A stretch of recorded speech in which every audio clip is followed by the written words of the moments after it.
Estas sustancias, en general todas, aunque hay algunos detalles en algunas de ellas, son sustancias mucho más seguras que el 99% de los fármacos que utilizan, eso está claro. De hecho, y ahora iremos avanzando por la charla, la realidad es que salvo con alguna sustancia específica, como por ejemplo puede ser la MDMA, no se le pueden atribuir, digamos, muertes de manera clara al uso específico de una sustancia. Pero sin embargo, si uno pregunta a la sociedad civil, a la sociedad general o incluso a algunos colectivos médicos, te dirán que son sustancias tremendamente peligrosas. Desde el punto de vista toxicológico, y el subtítulo de la charla, lo que realmente es importante, es esa pregunta, ¿no? ¿Desafían estas sustancias los principios básicos de la toxicología? ¿Y cuál es el principio básico de la toxicología? El principio básico de la toxicología fue grimido en el siglo XVI por un científico muy importante para la medicina y en particular para los toxicólogos, que es Paracelso. No sé si alguien lo conoce, a Hoffman seguro que sí. El Hoffman hace, digamos, referencia directa al descubridor, barra inventor, barra lo que quieran, de la LSD. Pero Paracelso era un médico bastante curioso. Este es su verdadero nombre, verdaderamente impronunciable, ¿sí? Se le conoce fundamentalmente por Paracelso, es el nombre que además le puso su padre. Y pasa a la historia como médico, como alquimista y como nigromante. Si uno explora un poco la parte más esotérica, la alquimia y la parte un poco más oscura y alternativa de este personaje, se dará cuenta de que pasó a la historia por muchas más cosas que por la medicina, ¿no? Tuvo ideas revolucionarias importantes, sobre todo contra Galeno, que era, digamos, el farmacólogo que estaba en aquella época pues más en auge. Y bueno, fue uno de los primeros en utilizar la medicina empírica e incluyó algunos tratamientos bastante novedosos en aquel, bueno, pues recién estrenado siglo XVI, cuando, bueno, estaba la Inquisición de por medio, los alquimistas estaban mal vistos, los libros se prohibían y en realidad la medicina era prácticamente hechicería, ¿verdad?, para la sociedad de la Edad Media. Entonces, bueno, Paracelso, claro, sostiene o introduce una frase, está en latín ahí, que es la dosis es al veneno. Es decir, ninguna sustancia es veneno en sí misma, sino que las dosis la convierten en veneno. Esto lo intuimos todos, ¿vale? Es decir, beber 3 litros de agua en media hora puede llevarte a un problema, digamos, cardíaco importante. Y desde luego tomar, pues no lo sé, media tableta de paracetamol te va a llevar con una insuficiencia renal al hospital Dr. Negrín aquí de la isla, pues en las próximas 3 horas. Sin embargo, esto no pasa con los psicodélicos. Hay que tener en cuenta, y esto viene a raíz de la charla que dio la compañera justamente antes, que estamos centrándonos fundamentalmente en lo que en toxicología se llama toxicidad aguda, es decir, una única toma, un único efecto. El caso que comenta antes, de tomar 75 veces ayahuasca, ya entraríamos en intoxicaciones crónicas y en alteraciones de otro tipo que desde un punto de vista toxicológico sí que son más entendibles, ¿sí? Pero la realidad es que de toma en toma individual no hay un efecto adverso. De hecho, muchas sustancias, y Hoffman lo describe en el libro que publicó, el de Mi hijo monstruo, él describe como que aquello no le produjo ningún tipo de sintomatología fisiológica, apenas había un aumento de la tensión arterial, de la frecuencia cardíaca, no había sintomatología fisiológica de ningún tipo. Más allá de lo que estaba ocurriendo dentro de su cabeza, no había nada que tú pudieras decir que algo estaba pasando, ¿vale? Sobre todo a dosis tan pequeñitas y con efectos tan potentes. Entonces, por un lado tenemos a Paracelso, como digo, de esto entraremos un poquito después, no quiero alargarme tampoco en detalles, pero fundamentalmente la toxicología moderna, digamos, establece una serie de parámetros, atrás no creo que se vea mucho, una serie de parámetros que curiosamente para las sustancias psicodélicas no están tan claros, ¿vale? Hay cosas como la dosis efectiva, esto sí lo tenemos claro, sabemos que la dosis efectiva, por ejemplo, de LSD, en principio viendo la microdosis, que es un mundo aparte, la dosis efectiva, pues a partir de 50 microgramos ya tenemos efecto, ¿no? Hay cierto efecto, ¿no? En el tema, por ejemplo, de la MDMA, por encima de 0,8 miligramos por kilo ya hay efecto. Entonces, eso, la dosis efectiva la tenemos más o menos clara. Las dosis tóxicas no están claras. La dosis tóxica significaría la dosis a partir de la cual tú estás teniendo un efecto adverso físico, vamos a llamarlo así, algún tipo de problema renal, cardíaco, respiratorio, etcétera, etcétera, etcétera. Hablo en general, ciertamente algunas sustancias esto no lo cumplen, sobre todo los psicodélicos sintéticos, esto sí que no lo cumplen del todo. Tenemos un concepto que es la dosis sin efecto, esto de nuevo en farmacología está claro, es decir, si tú tienes una infección y te mandan amoxicilina a 500 miligramos 3 veces al día y tomas 100 miligramos 3 veces al día, no se va la infección, ¿vale? Sin embargo, el el propio fenómeno de la microdosis, la microdosificación en psicodélicos, esto lo tira al suelo. Hay gente que toma pequeñas dosis, en torno al 10% de la dosis efectiva, vamos a llamarlo así, durante periodos largos y tiene cambios, ¿vale?, en su modo de vida, en su modo de pensar, y está teniendo, por tanto, un efecto. Es verdad que ahí entraríamos otra vez con el efecto placebo, pero desde luego estas dosis sin efecto en psicodélicos como la LSD o incluso la psilocibina no están claros, no se sabe, dónde está el umbral no es conocido.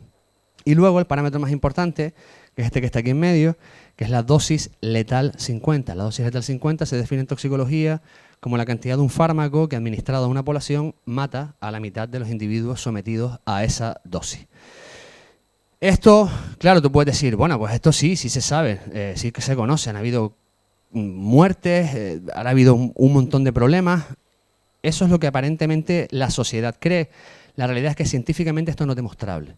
Y sobre todo cuando la mayor parte de los datos y la mayor parte de los casos reportados ocurren en un periodo bastante crítico para los psicodélicos, que es a final de la década de los 50 hasta mediada la década de los 70. En un periodo que nosotros, con un cierto atrevimiento, hemos llamado acid panic, una especie de pánico ácido. Todo lo que ocurría y si se podía meter a los psicodélicos de por medio, todo era culpa de las drogas, todo era culpa de la LSD, todo era culpa de cualquier sustancia que se estuviera tomando, ¿no?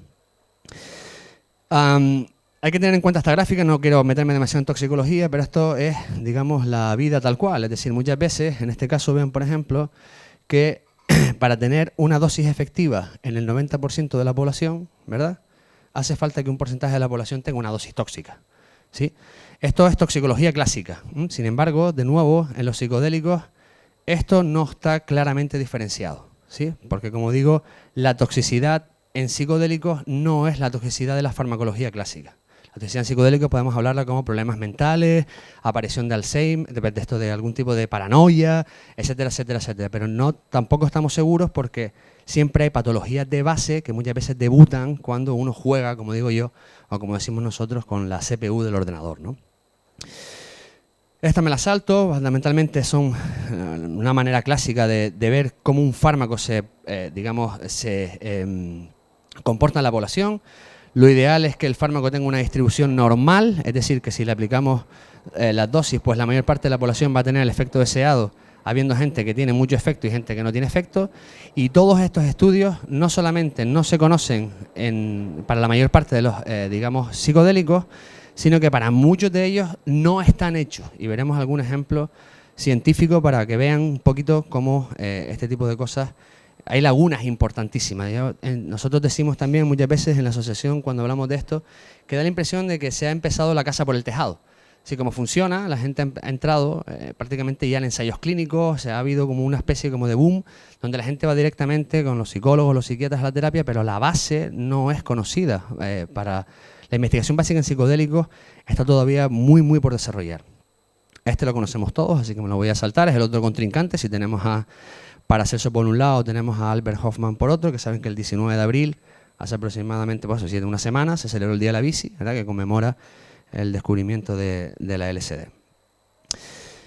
Esto, como digo, nos lo conocemos todos. Si alguien tiene algún interés o alguna cosa me pregunta luego, pero hay que destacar una cosa importante aquí, y es que este señor, de manera intuitiva, aquel día que decide tomar, porque hay una toma accidental con un pequeño contacto que él le llamó la atención, y luego él decide probar una cantidad de la sustancia que él creía que estaba haciendo algo, ¿no?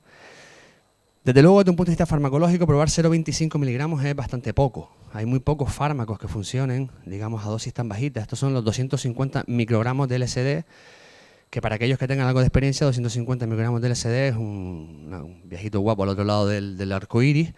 Aún así, pues es una dosis que él le permitió claramente ver que efectivamente aquello tenía un poder extremo, porque 0,25 miligramos, como digo, es una cantidad bastante pequeña. No se le ocurrió tomar 1 miligramo en ningún caso, ¿vale? Sino que el tipo viendo, para mí es un ejercicio de intuición bastante excepcional por parte de Albert Hofmann, y no deja de sorprenderme que haya utilizado esa dosis tan pequeñita. Bueno, ahí vean algunas cosas. En realidad, datos clínicos hablan de que entre 25 microgramos y 200 es más o menos donde la población se mueve.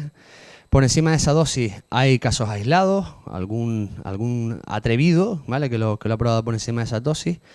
Si no ha sido reportado es porque no ha habido demasiado problema, pero como verán, y en algunas prácticas se hacen, se puede llegar perfectamente a 500 microgramos sin que haya consecuencias para la salud del individuo. Es decir, no, cuando hablo de consecuencias tóxicas hablo de fisiológicas, tangibles para el cuerpo. Otra cosa es lo que ocurre ahí dentro, que eso es una cosa que no vamos a hablar aquí. No hay estudios farmacológicos clásicos prácticamente en ningún sitio y el caso específico de la LSD es un rara avis, ¿vale? Por cómo se comporta y por cómo va, es una sustancia que a los toxicólogos, por lo menos a los más interesados por este tema, nos sorprende muchísimo porque no se ajusta a ninguna norma. Hay otros índices que tampoco se conocen, como el índice terapéutico, el margen de seguridad, el factor de cronicidad, el potencial de toxicidad. Hay un montón de índices farmacológicos y toxicológicos que no tienen número asignado a las distintas sustancias psicodélicas. Esto da idea de, bueno, en fin, la investigación y el trabajo que nos queda por hacer al colectivo científico que trabaja con esto. Este artículo salió, está por ahí, esto es de 2018, es una revisión solamente con el LSD, pero los casos que se manejaban ahí, bueno, hay aquí un caso más reciente, pero en estudios de animales, y ahí veíamos, bueno, que había algunos casos de los años 70 y de los años 80, no me voy a meter demasiado aquí, sino que me voy a centrar fundamentalmente en el artículo que publicamos. Esto está publicado en la revista Toxic, que es una revista de Cuartil 1 en el área de toxicología, y nos dedicamos a pues, ver qué se había hecho en la bibliografía hasta ese momento con animales y también con personas. Con animales nos llama muchísimo la atención, atrás no se ve para nada la tabla, pero esto fue un ejercicio sobre todo de comprensión por nuestra parte, porque todo el mundo ha oído ese famoso elefante que le dieron LSD en los años 60 y que murió, ¿verdad? Esto, si uno accedimos al artículo, nos costó bastante conseguirlo, lo que se hizo fue una barbaridad absoluta, ¿no? De hecho no queda clarísimo ni cuánto le dieron, ni cómo se lo dieron, ni siquiera queda claro por qué el elefante murió. De hecho se repitió el experimento años más tarde, la misma dosis, a un elefante distinto y no pasó nada. Con lo cual no quedaba nada claro y además lo importante de esto es que el dato trasciende a la sociedad, se filtra y digamos de alguna manera se le van poniendo estigmas en una época, como digo, bastante complicada para los psicodélicos y se van perdiendo, pues, digamos, la verdad científica que hay detrás de esta sustancia. Cualquiera que esté interesado, porque no se ve muy bien y no vamos a pararnos aquí, el artículo es de libre acceso y lo pueden consultar sin ningún problema. Esta sí es más interesante, es una revisión de los casos clínicos reportados con efectos, digamos, en principio estábamos buscando el tema de la dosis letal 50, pero cuando empiezas a mirar está separado, aquí tenemos LSD, aquí tenemos algo de MDMA, mescalina y psilocibina. Aquí hay dos casos reportados de muerte, pero si te vas al estudio de casos, uno es del año 77 y otro es del año 85, si te vas al estudio de casos te darás cuenta de que si bien es cierto que había LSD en los individuos, las circunstancias de la muerte no pueden o no permiten, digamos, concretar que fuera la causa de la muerte. Esto es un ejercicio fundamentalmente ya no de defensa de la sustancia, que también lo es, sino un ejercicio de honestidad, en realidad, y un ejercicio de, o sea, una contribución sobre todo a la comunidad farmacéutica y a la comunidad médica, de que estas sustancias, como bien sabemos muchos de los que estamos aquí, aparte de poder ser de mucha ayuda para muchísima gente, son muchísimo menos peligrosas en temas de toxicidad que otros fármacos clásicos utilizados en farmacología. Un ejemplo claro son los antidepresivos. Generan dependencia, se generan sobredosis, generan tolerancia, o sea, hay un montón de parámetros asociados al uso de estas sustancias que los psicodélicos por alguna razón no tienen. Hay aquí un par de casos, las tablas no se ven, no pensaba que iba a estar tan lejos la pantalla de las personas, pero bueno, básicamente lo que tenemos aquí, digamos, son manifestaciones por sobredosis masivas sobredosis de LSD en 8 pacientes. Detectan algunas variables, digamos, presión arterial, detectan una variable de temperatura, detectan la dilatación de las pupilas, incluso detectan si hay sangrado o no, y detectan pues si hay coma, algunos datos que tiene, ¿no? Tiene coma, tiene arresto respiratorio, sufre de diarrea, hay un montón de cosas en las historias clínicas que uno puede acceder. Y claro, tú te ves el titular, ¿no? Coma, hipertermia y bleeding asociados con... Vale, genial, pero al final, si te lees el artículo completamente, veías que no habían utilizado únicamente LSD, eran personas que habían, digamos, llegado al servicio de urgencia de fiestas, había consumo combinado de otras sustancias, y lo más importante de todo, y afortunadamente, es que ninguna de estas personas sufrió ninguna consecuencia crónica. Es decir, todas ellas vivieron sin problema, ¿no? Este es otro de las tablas que están puestas ahí y llama una cosa la atención, sobre todo por el año en el que se publica el artículo, y es que te miden la cantidad, digamos, de LSD en nanogramos por mililitro de sangre, ¿verdad? Algunos de ellos te les mide también cocaína o etanol, pero claro, este dato que está puesto aquí, 26 nanogramos por mililitro de sangre en LSD, ¿eso qué significa? ¿Eso es mucho o es poco? La realidad es que en esa época ellos no podían saber si es mucho o es poco, porque no se podía inferir por la curva, digamos, de farmacocinética o de toxicocinética de la sustancia, que se publica décadas más tarde. Así que desde un punto de vista científico y estrictamente, digamos, observado, estos artículos que salen a finales de los 70 y mediados de los 80, científicamente no estaban del todo correctos, ¿no? Y queda un poco así, digamos, reflejado. Además, había presencia de cocaína en algunas de las sustancias. El método analítico, esto es una cosa puramente toxicológica, es radioinmunoensayo, no hay un método analítico por cromatografía que te diga exactamente que la sustancia es inequívocamente la sustancia y que está en esa concentración específica. Así que, como digo, y sin ánimo de tampoco criticarlo en exceso, sí que puedo decir, o me atrevo a decir, que desde un punto de vista científico eso no se sostiene del todo. Fíjate que este artículo es del año 85, creo, el original, y es hasta 2017 en el que se hacen estos experimentos, en los cuales se les da a las personas determinada cantidad de LSD, ven aquí 200 microgramos a 16 personas, 100 microgramos a 24 personas, y se observa con el paso de los tiempos cuánta concentración de nanogramos mililitros hay en sangre. Pero esto no se sabe hasta el año 2017, así que visto así, este valor es absolutamente irrelevante. Al científico de aquel momento no le pudo decir nada porque es imposible inferir cuánta cantidad había tomado, ¿vale? La marcha atrás no la podían hacer. Hasta el año 2017 no se publican estos datos y por tanto, pues, te digo, era muy difícil inferir si la sustancia estaba involucrada o no. No quiero extenderme mucho más, simplemente quiero describir, esto me lo paso porque tiene que ver con lo mismo fundamentalmente. Centrarme, porque no sé cuánto tiempo me queda, pero 10 minutos como mucho, no sé cuánto me queda, una hora, por ahí. Quiero centrarme en tres casos que también se reportaron en otro artículo científico, también están contenidos en el artículo de revisión que hemos publicado. Esto es un titular de periódico, dice: una mujer toma 550 veces la dosis usual de LSD y sorprendentemente tiene consecuencias positivas. ¿Vale? Esto desafía, como digo, al principio básico de la toxicología de la dosis hacia el veneno. Si tú tomas 550 veces la dosis de paracetamol, 550 veces tu necesidad de agua o 550 veces tu necesidad dietética, vas a morir. En este caso, ni siquiera hubieron, no solo que no hubieran consecuencias negativas, sino que las hubieran positivas y ahora veremos un poco por qué. Esto está reportado, estos tres casos están en la revisión, pero estos se publican en el año 2020 y los tres casos están metidos dentro, los leo rápido. Esto es interesante porque es una mujer gestante de 26 años que ingiere accidentalmente 500 microgramos de LSD. 500 microgramos de LSD es una dosis bastante alta, pero bueno, ahora sabemos que es bastante segura. Algunas cosas, digamos, para completar la historia, consumía otras sustancias, cannabis, psilocibina y algunas sustancias de diseño. Y bueno, nada relevante en su historia familiar, tiene una reacción intensa, no sufre vómitos, reportan convulsión sin pérdida de conciencia, así está escrito en el artículo, pero aquellos que sean médicos o aquellos que controlen un poco, no es posible una convulsión sin pérdida de conciencia. Una cosa es un temblor y otra cosa es una convulsión, y la convulsión sin pérdida de conciencia no es posible. En el momento en que se publica esto, porque es un caso reportado de revisiones clínicas, el niño que estaba, la mujer embarazada, tenía 18 años y no tenía reportado ningún tipo de problema cognitivo, ni de desarrollo, ni de alteraciones cromosómicas, como se llegó a decir en los años 60, ni absolutamente nada de nada.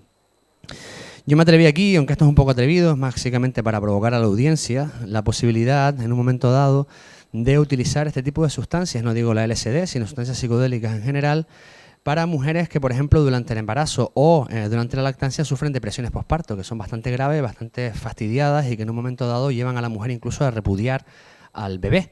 Entonces, bueno, dada la seguridad aparente, aunque esto solamente es un caso y habría que hacer experimentos en muchísimos modelos animales previos, la posibilidad se abriría. Yo, además, estoy firmemente convencido de que podría ayudar, digamos, a determinadas mujeres en momentos delicados de la vida maternal a superar determinados problemas psicológicos asociados a la maternidad. Luego si quieren lo hablamos. Aquí tenemos otro caso, esta es una adolescente de 15 años que ingiere entre 1100 y 1200 microgramos de LSD, aquí ya nos acercamos a umbrales un poquito más atrevidos. Teóricamente es, digamos, accidental, además sufría trastorno bipolar, estaba medicándose con sertralina, con litio y con olanzapina. Consumía además MDMA y THC y bueno, tenía una familia totalmente desestructurada, con inadaptabilidad escolar y historia de alcoholismo en la familia. El caso es que lo ingiere en esa fecha de ahí, hay un comportamiento errático durante 6,5 horas, hay un diagnóstico también de convulsión, aunque no hubo pérdida de conciencia, se le ingresa y a la mañana siguiente le dice a su padre, esto está escrito textual en el artículo, "It's over", refiriéndose al trastorno bipolar y no a la intoxicación que había sufrido. Se recupera de la enfermedad y abandona el tratamiento desde el año 2010 hasta el año 2017 sin tener que recurrir a más fármacos relativos al trastorno bipolar. El trastorno bipolar no entra a priori dentro de los objetivos de las terapias psicodélicas, estamos hablando siempre de ansiedad, estamos hablando siempre de depresión, pero hay otros trastornos psiquiátricos que podrían beneficiarse también del uso de psicodélicos y bueno, dado que la LSD tiene el mismo receptor, los 5-HT2A, que otros muchos fármacos de los que hemos visto anteriormente y algunos de ellos se usan para el tratamiento de la bipolaridad, oiga, pues podría ser, habría que verlo, una interesante vía a explorar para mejorar la vida de estas personas. Y acabo con el caso con el que hablé al periódico. La mujer ingiere 55.000, esos son 55.000 microgramos de LSD, son 55 miligramos de LSD, no está mal. El tema además es que lo ingiere sin querer, pensando que es cocaína, entonces lo ve en polvo, esto es raro, entonces se toma la raya ella sola prácticamente y se toma pues eso, 55.000 microgramos de LSD, ¿no? Confundió el LSD con cocaína y lo pone, de tal manera que lo toma nasal. Además, la mujer reportaba dolor crónico, esto es una cosa que estábamos hablando antes entre bambalinas con David García, el que escucharán en un rato, que es una enfermedad de Lyme, que es una enfermedad que se transmite por una garrapata y que produce dolor crónico bastante intenso. Bueno, la chica, pues, es una mujer de 46 años, durante las 12 horas siguientes, me parecen poco 12 horas, pero bueno, durante las siguientes 12 horas, describen lo que llaman un blank out, es decir, un pantallazo azul, ¿vale? Va a entendernos todo. Aunque fue ingresada, evidentemente, cuando vieron el incidente la llevaron al servicio de urgencias. Y bueno, a partir de las 12 horas empieza a reportar una alta sensación de bienestar, e indica comunicación verbal tras ese tiempo, y esto está reportado en el artículo, ¿vale? No hay dolor en el pie, no toma la morfina, que era el tratamiento que estaba utilizando para la enfermedad de Lyme, y no sufre ningún tipo de síndrome de abstinencia respecto a dejar el opiáceo.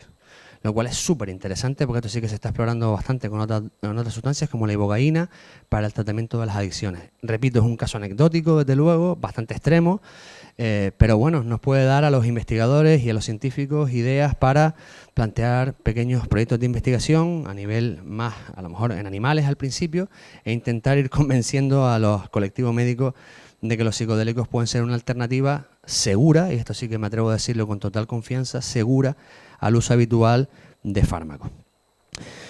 Esto es básicamente lo que les acabo de decir, el uso de psicodélicos, en este caso LSD, para el tratamiento del dolor. Lo habíamos hablado antes, comparten algunas vías, hay algunos estudios, igual David luego les puede decir algo, sobre la asociación que tienen los psicodélicos con la modulación del dolor.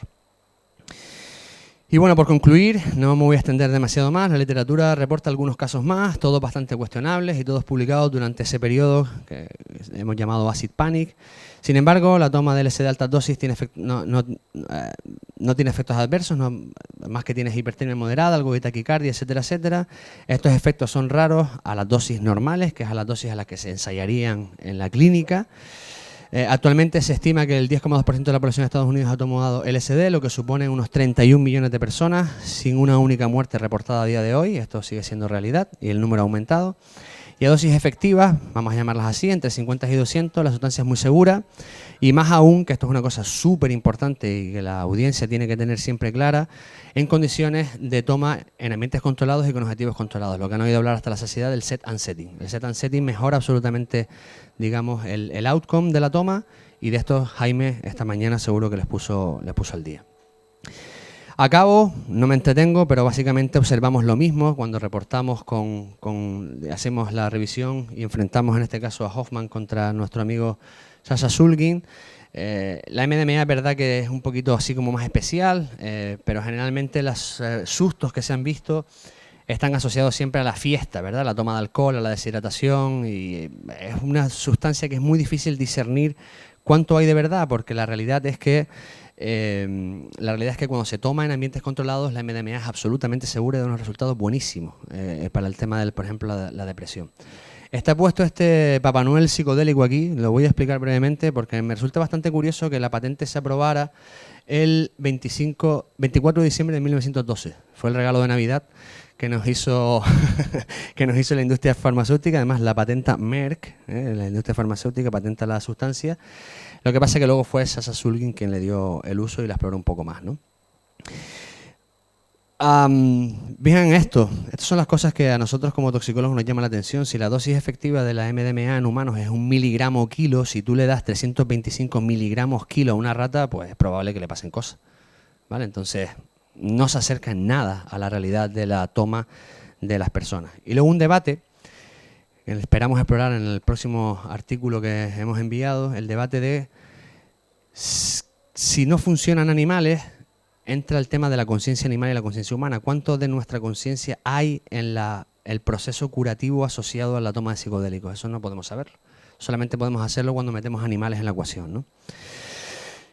Y por último, los psicodélicos naturales, que esto solo es una diapositiva. Aquí enfrentamos a Paracelso con María Sabina. Vuelve a perder el combate porque la realidad, los últimos, digamos, revisiones amplias que hay, esta es del año 2011, un poquito vieja, pero nada indica lo contrario, es que son relativamente seguros a las dosis que se usan habitualmente y en los entornos controlados. Así que nada, los psicodélicos no se adaptan a los modelos farmacológicos y toxicológicos clásicos. Eso a nosotros nos parece bastante evidente. Suelen ser efectivos a dosis muy bajas, pero apenas reportan efectos adversos graves. Tan bajas que la microdosis es para nosotros un enigma, porque raya casi el uso, digamos, de las sustancias estas que se toman, ¿cómo se llama? Lo que se toma una hojita de concentración y que la ciencia no cree, la homeopatía. Estamos ahí rayando, digamos, el campo que a los médicos se le ponen los pelos como escarpias. Tienen dosis a las que no hacen ningún efecto, pero se desconoce sus dosis tóxicas. Aunque se sabe parte de su mecanismo de acción, se requiere mucha investigación al respecto para comprender este extraño comportamiento. Y la investigación básica, sin duda, debe complementar a la translacional y a la clínica, que realmente es la investigación que pega fuerte, para intentar que esto salga adelante, salga de manera coherente y se emplee de manera útil. Así que nada, muchísimas gracias, Arosa, a la audiencia. Gracias.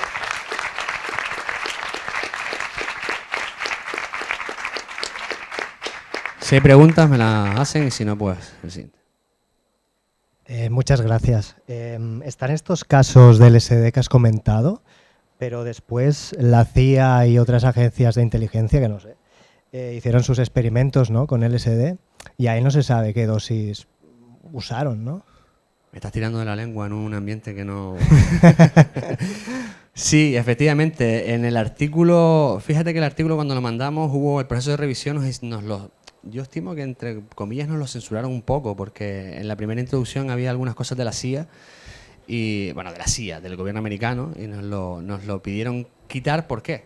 Porque eso que tú estás diciendo también lo digo yo, pero no lo puedo demostrar, porque no hay ni un artículo, ¿vale? Entonces, sí, probablemente la mayor cantidad de información sobre psicodélicos la tenga el gobierno americano bajo secreto de sumario, efectivamente, pero no tenemos acceso a eso.